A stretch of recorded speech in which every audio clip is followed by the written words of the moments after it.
जे कांग्रेस सरकार जेतेबेले केंद्र रे शासनाधीन थिला सेतेबेले 2004 मसीह रे एआईपीएमटी पेपर लीक रो कथा अछि। 2006 रे सीबीएसई क्लास 12 रो अकाउंटेंसी पेपर रो लीक रो कथा अछि। 2007 रे एआई ट्रिपल पेपर लीक कथा अछि। 2008 रे पीएमटी मे 2011 रे एआई ट्रिपल 2012 रे एम्स एंट्रांस पेपर 2013 2014 ये अनेक उदाहरण सेतिरे अछि।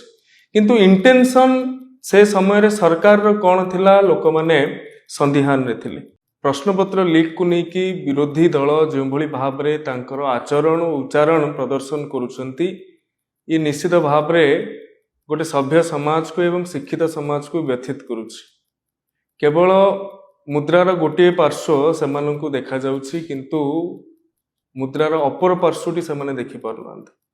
मु जदि कहिबा को चाहिबी ये प्रश्नपत्र लीक घटना रे इंटेंशन को सबुठारु अधिक गुरुत्व प्रदान करा जाए। भारत वर्ष रे भाजपा शासनाधीन हेबा परठारु एवं ओडिशा रे मध्य भाजपा शासनाधीन हेबा परठारु प्रश्नपत्र रे केउ भली भाव रे स्वच्छता अना जाई पारिबो सेतिपई सर्वाधिक ध्यान हम माने दैछंती।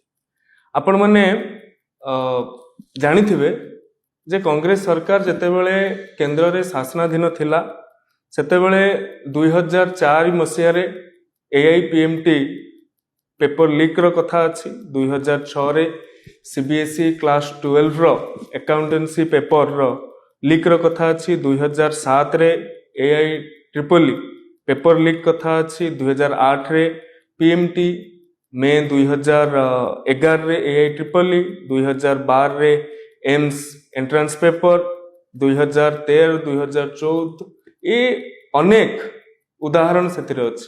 किंतु इंटेंशन से समय रे सरकार रो कोन थिला लोक माने संदिहान रे थिले। सेहि भली भाव रे ओडिशा रे मध्य 2015 मसीह रे police recruitment paper leak matric paper leak 2019 रे हिची एवं ओटीईटी रे तो क्रमागत भाव रे प्रश्नपत्र प्रकट हेउतला। 2016 मसीहा कहंतु 2019 मसीहा कहंतु 2022 मसीहा कहंतु लक्ष लक्ष आशायी छात्र छात्री प्रति को व्यथित करुतला। से भली ओडब्ल्यूएससी रो जेई एग्जाम 2023 रे जे भली भाव रे केलेंकारी हेइतिला ताहा सभ्य समाज शिक्षित समाज को मध्य व्यथित करिछि। किंतु से समय रे गोटिए कथा सर्वसाधारण रे थिला जे सीट बिक्री चलिछि। परीक्षा रे पढ़िबा ठारू परीक्षा रे सीट किनिबाटा अधिक योग्यतार मापकाठी बोली साधारण रे चर्चा आलोचना होतला। किंतु वर्तमान समय बदलिछि शासन व्यवस्था मध्य ओडिशा रे बदलिछि। जो व्यक्ति आज गोटे एभली एक संवेदनशील व्यवस्था को राजनीतिर रुटी सेकिबार व्यवहार करुछंती तांकर नेतृत्व नेउथुबा समय रे जो भली भाव रे ये सब घटना गुड़िक घटी आसुथला एवं सेही व्यवस्था देकी ही आमे सरकार को आस्तिलु। किंतु आमर मुख्यमंत्री श्रीयुक्त मोहन माझी महोदयंकर नेतृत्व रे जेतेबेले सरकार रे नुआ आईन अणागला विधानसभा रे प्रश्नपत्र प्रकट करने कथा को लेकी जेतेबेले आमे सब इन्स्पेक्टर एग्जाम बेले त्वरित ढंगरे आमे पदक्षेप नैथिलु एवं 100 रु अधिक व्यक्ति विशेष को कोर्ट चालान करा जायथिला।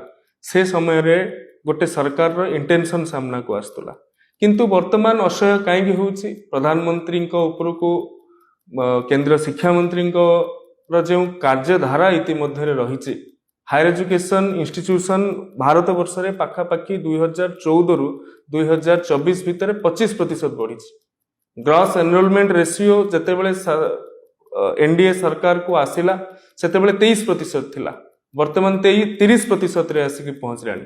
आपण आईआईटी रो कथा कहंतु आपण एनआईटी रो कथा कहंतु आइजर रो कथा कहंतु आईआईएम रो कथा कहंतु ये 10 वर्ष 2014 रु 2024 भितर 43 टी प्रीमियर इंस्टीट्यूशन नुआ खोला सरी जो समय रे 2014 पूर्व ताहा विभिन्न राज्य गुड़ाक स्वप्न थिला आज ताहा वास्तवतार परिणत होइछि।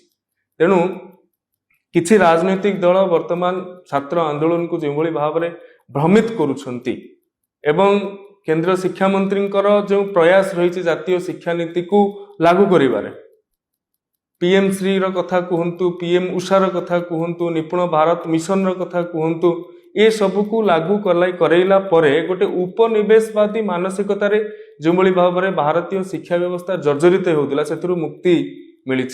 ए आंदोलन को बा ए प्रकार घटना को कौ माने निया दौरान जो मान को बाधिची जातीय शिक्षा नीति 2020 अनुपालन ओडिशा रे मध्य होई नथिला। आम सरकार आसिला पर आम जातीय शिक्षा नीति को अनुपालन करिथिलु एवं मातृभाषा रे शिक्षादान, मातृभाषा को गुरुत्व प्रदान जो मान को बाधिची से माने वर्तमान ए प्रकार विभ्रांतिकर परिस्थिति सृष्टि करुछन।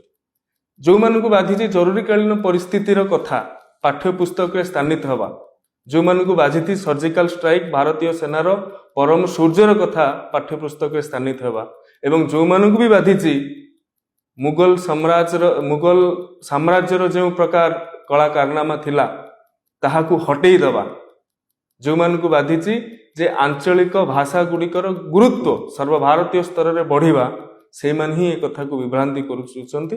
किंतु ए विभ्रांति बेसी दिन रो नुहे, निश्चित भाव में भारतीय छात्र समाज, भारतीय युव समाज सजग हेलानी, यार जवाब निश्चित भाव में आगामी दिन में दे पारिबो। नमस्कार।